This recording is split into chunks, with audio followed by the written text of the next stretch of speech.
What's it going to be? Loyalty to your country or loyalty to me? The right man in the wrong place can make all the difference in the world. And that concludes our broadcast on what is the best Xenoblade Chronicles game. Coming up next, we have an episode of Dramatis Personae, but with a little bit of a twist. We decided to hold a contest where the winner gets to pick which character we cover next. And congratulations to our winner, Solid Scrump. Thank you for entering, and I'm very curious to see what you have to say. Wow, this is an incredible opportunity. I've been hoping for a long time that you would cover my all-time favorite Xenoblade character, Captain Padraig. Padraig, huh? Not a pick you see every day, but unfortunately, I don't think there's enough material to work with there, so sorry, I don't really think we can do that, Scrump. Let's go ahead and pick another winner. Oh, Minato Rudra. Okay, I'm interested to see what he wrote in. For thousands of years, I have waited for this day. Classic Rudra. Always had a little bit of a flair for the dramatics, but let's go ahead and keep reading. The moment where you shall cover one of the greatest characters of this world is at hand. Captain Padraig should have his story told. Padraig, again. Guys, you could have picked someone like Lau or Alvis or something. Okay, let's go on to the next person. Morag is my wife. Okay, I don't even need to finish reading that name. They're all Padraig. Every single one of them. Okay. Well, I guess I have to give the people what they want. As a heads up, there will be Giga Rosa-sized spoilers for Xenoblade Chronicles 2, as well as the original, believe it or not. But on that note, take it away, I guess. One of the narrative archetypes that has persisted over the millennia and led to some of the most culturally significant stories is tragedy. Ever since Aristotle coined the term in the age of Greek antiquity, tragedy has passed from culture to culture as a means of conveying themes such as human nature in an immersive and entertaining manner. In what ways do we handle the problems before us? How can the world around us influence our decisions? That notion in particular can be said of Xenoblade Chronicles 2's All Rest, a world plagued with constant conflict by parties that place their selfish desires over the decision to seek mutual salvation in a land rapidly approaching its expiration date. All Rest practically acts as the perfect setting for a Greek tragedy. According to Karuna Mizra's book, The Tragic Hero Through the Ages, the medieval concept of tragedy was defined as a story of exceptional calamities leading to the death of a man in high estate. With this excerpt in consideration, the events of Torna can certainly be viewed as a Greek tragedy, both in the context of a player and a character immersed into the world, as the stage performance, The Heroic Adventures of Adam from Chapter 3, embodies that definition. Mizra's definition also focuses on the death of a man, and for the sake of clarity, this most certainly means mankind in general, as plenty of women are depicted as tragic characters in history, such as Medea and Medusa from Greek mythology. Xenoblade Chronicles is no stranger to the tragic characters adhering to Aristotle's archetype, and they are some of the best the series has to offer. But I'm here to talk about a hero whose tale was buried beneath the feats of Rex's journey. One who was silenced, literally and figuratively. That hero is Captain Padraig. An officer serving for the nation of Mor Ardain, Padraig is the epitome of the nation's values and one who seeks to bring peace, freedom, justice, and security to his empire. So, out of all the tragic heroes the Xenoblade Chronicles series has to offer, why is he often overlooked? As with every episode, Dramatis Personae is about analyzing the various facets of these characters, like design and personality, gameplay, character arc, and specific scenes in an attempt to reveal what makes them exemplary. But without further ado, let's start with some insight into the man himself to see how his tragic tale began. With a name derived from the Latin word patricius, which translates to noble or patrician, a class of high prestige in Rome's social sphere, Padraig was destined for greatness at birth. Born in the swiftly decaying imperialistic nation of Mor Ardain, Padraig rose the ranks of the military to eventually become officer-rank captain, a position of serious respect within the empire. Given Mor Ardain's status, there are numerous ranks and positions within the military. Although not all these positions adhere to the traditional system of ranks within militaries based in reality, we can use them as a guideline. When compared to the typical structure, the rank of captain likely falls after second lieutenant and lieutenant, but before major and the position of special inquisitor. This reveals that Padraig not only has years of experience as an officer, but has also shown his determination and loyalty to his nation through the completion of harsh training and garrison patrol. His years of service would pay off as he would eventually find himself stationed in the annexed city of Torgoth, commanding anywhere from 50 to 200 men. Padraig's history is ingrained in his duty to his homeland, as is his design. His uniform is constructed from leather and metal components, and the colors that compose most of his attire are black, brown, and shades of bronze, which highlight features of his upper body. His most defining feature is his helmet, a hallmark of the Ardainian troops, but with a slight variation. The added height is a symbol of authority within the Ardainian ranks, only awarded to those that have endured many trials and tribulations. It's also meant to resemble the towers of the Royal Hard High Palace in the capital of Albacavanish, symbolic of their devotion to not only their homeland, but the present emperor at the time. The integration of metal elements also mimics the empire itself, with its heavy reliance on machinery, and Albacavanish as the mechanical haven it is. Furthermore, the heavy armor on his upper torso provides great protection to deadly strikes. Padraig's ability to wear such a uniform despite the persistent heat that permeates his homeland is a testament to his durability and relentlessness. The multiple pouches are significant as well, fueling his seemingly endless supply of grenades that he can use in battle. As far as colors go, black is usually emblematic of power, authority, and strength, while brown is indicative of stability and warmth, perhaps a reference to the comfort of his uniform or the temperature of Mor Ardain itself. Color theory also denotes that black can be representative of death, and perhaps the black coloration signifies the countless corpses he's created on his path to defend his empire, and the death of his comrades that he holds close to his heart, which would explain why it falls on the torso of his uniform. Padraig's design does a lot to explain his makeup, but his gameplay pushes it to the next level. With 3 arts outside of his auto attack, one might believe that Padraig is a rather simple character, but it's quite the contrary. Equipped with a rifle with a bayonet and an endless supply of grenades, Padraig is hyper-lethal. Did you see what a gun did to Shulk? Padraig is capable of the same if the player is not careful. Padraig is also smart enough not to put all his eggs in one basket, so grenades provide fire-based ether damage if he ever needs to break through an enemy's defenses.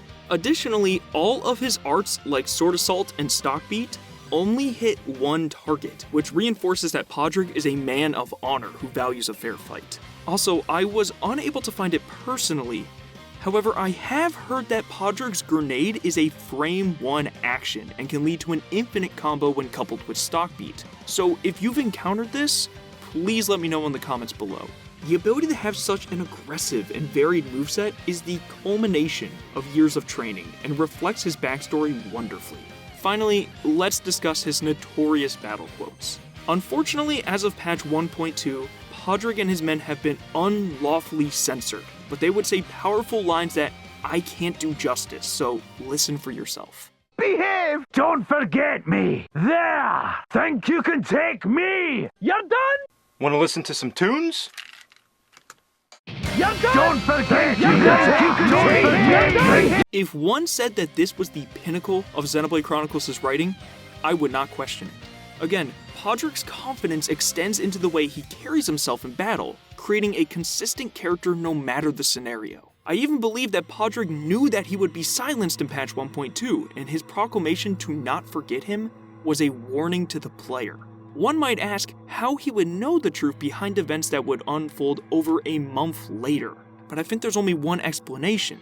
Padraig's rifle is actually a Monado, which when possessed, granted him a vision of what's to come, similar to Shulk or Rex when wielding the third sword. Padraig realized that he was powerless to stop this vision no matter what he did, and therefore decided to warn the player before the day of reckoning.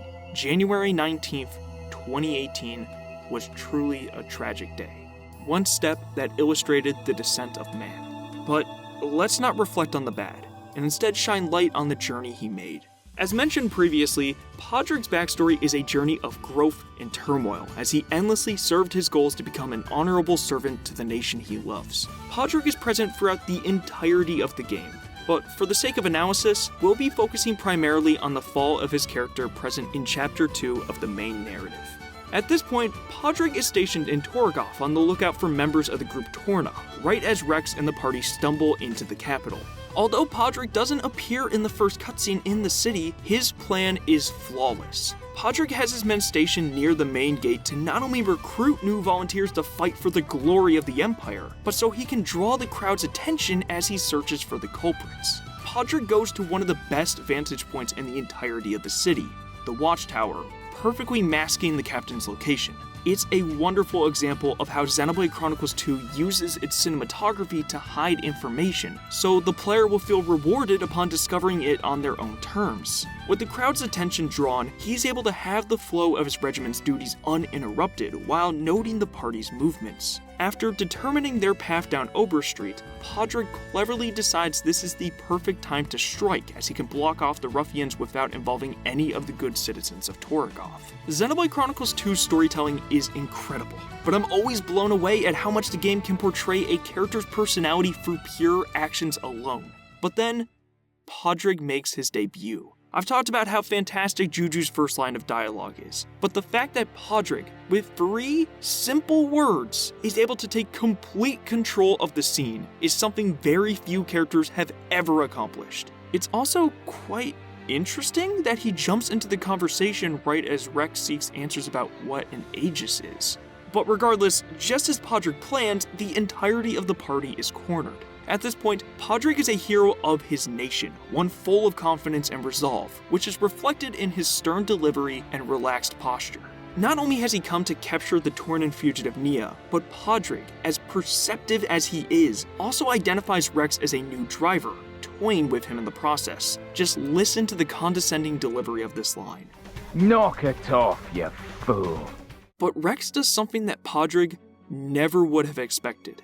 Never in his years of service did he ever encounter somebody who didn't buckle at his feet. Rex's act of resistance catches Padraig off guard, and if his shaken delivery and body language isn't enough, look at how his men react. They are equally shocked that anyone would dare challenge their captain.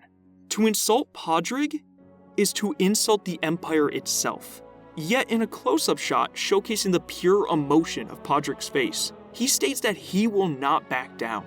The following cutscene doesn't give us much, but it does reveal how Padraig is a humble individual and even earns the respect of Brigid, the jewel of the Empire, as she refers to him by his rank of captain. Not even Dougal, a council of the Empire, received that level of respect from Morag.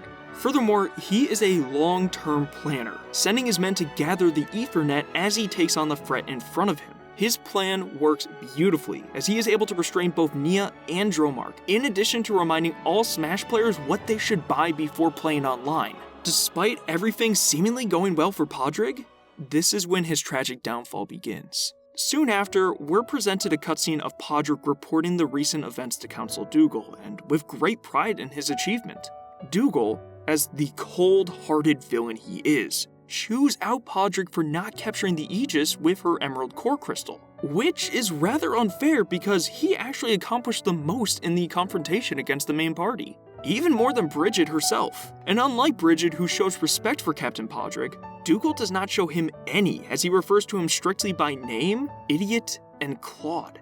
As a noble servant of the Empire, Padraig shows confusion over the color emerald, and I've seen this interpreted in a couple ways. Some would believe Padraig is unintelligent and doesn't know what the color emerald is, which is a grave misunderstanding of his character and the intellect he possesses. Others assert that Padraig is colorblind, which would explain the nervous and subsequent unsure tone he has after being berated by Dougal. Oh, green!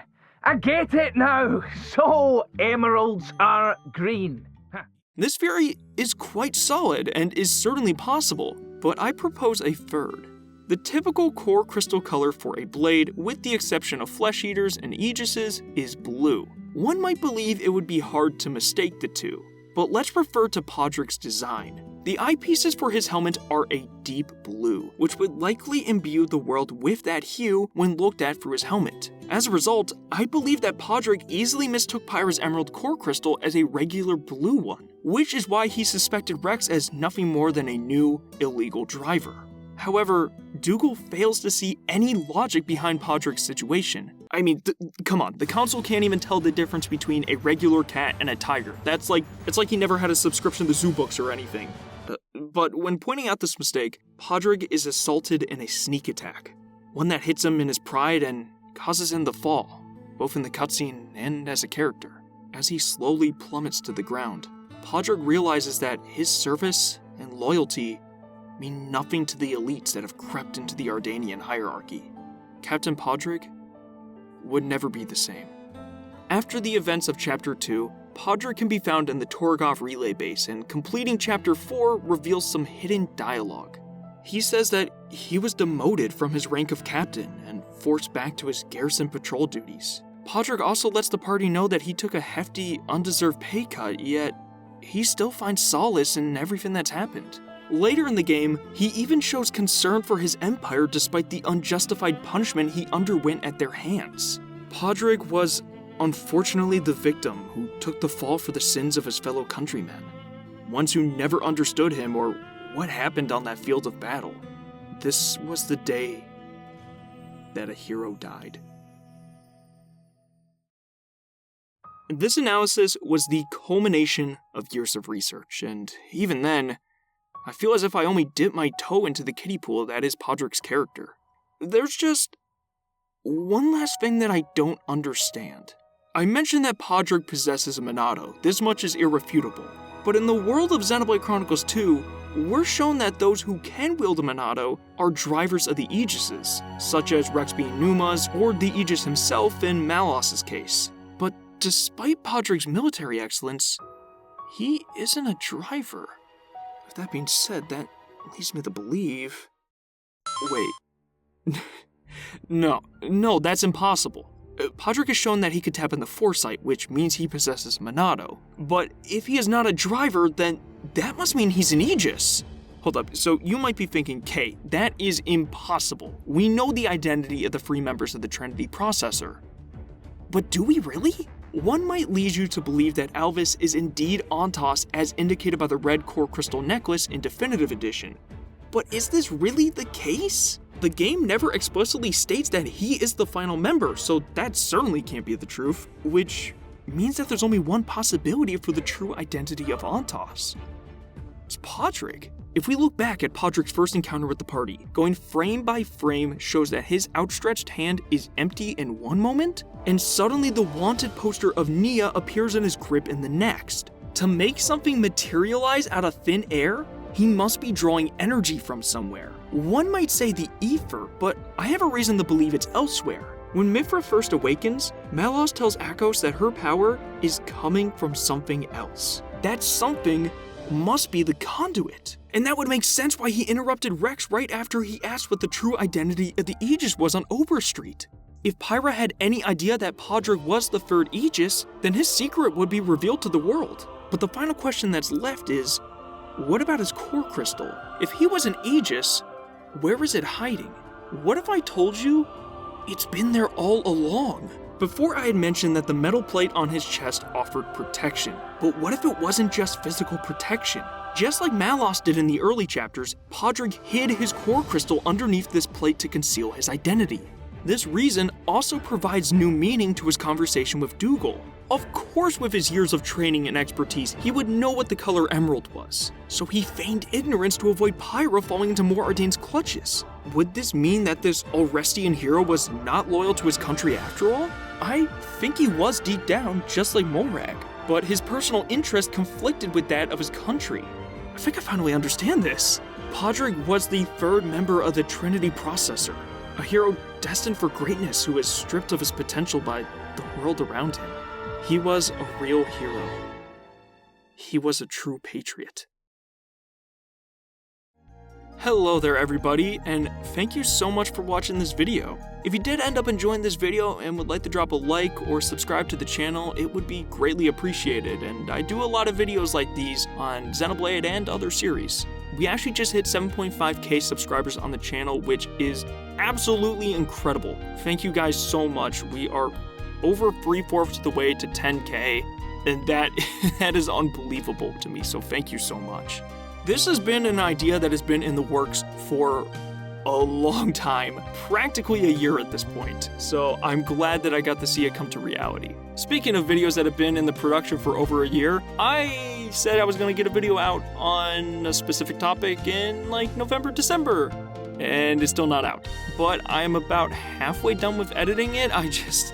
Life has been pretty bogged down with just my final semester and thesis and life, all that good stuff, so I ask that you just be a little bit more patient for that. But anyways, on that note, thank you guys again for all the support and watching this video. I do hope you enjoyed it, and until next time.